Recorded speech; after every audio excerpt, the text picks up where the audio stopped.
Okay, thank God it's Friday. Let's have a once a day talk this TGI Friday.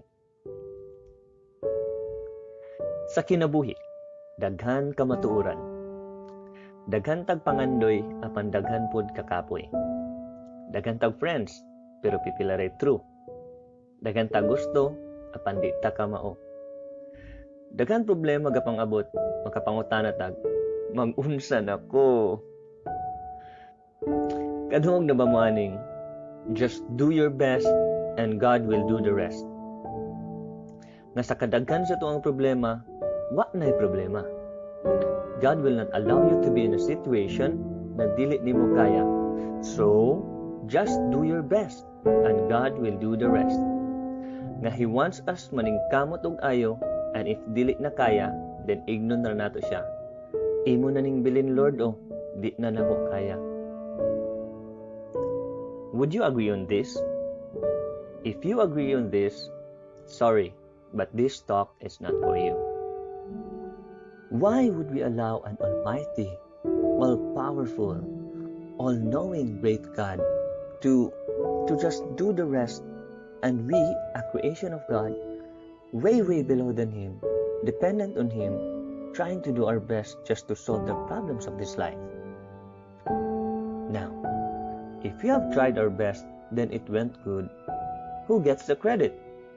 Who did it? You? It will then become, thank me because I did my best. May gani kay naning kamot ko da. Actually, wala may problema sa paghatag o pag-let kang God to do the rest. Kaya kabalo kong waara nagpumingking ato ang best sa iyahang list. Di makumpara ang kagamay nato sa iyang pagkagamhanan.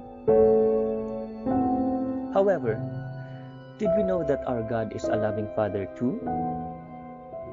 And did we know that lahi ra gyud ang gugma sa usa ka amahan sa iyang anak?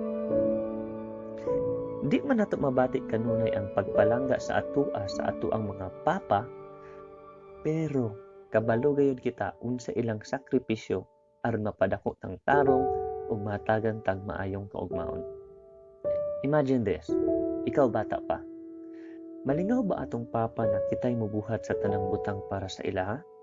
Kitay manarbaho, kitay mangitag kwarta, kitay mangitag mapakaon sa pamilya, kita maningkamot para sa kaayuhan sa pamilya.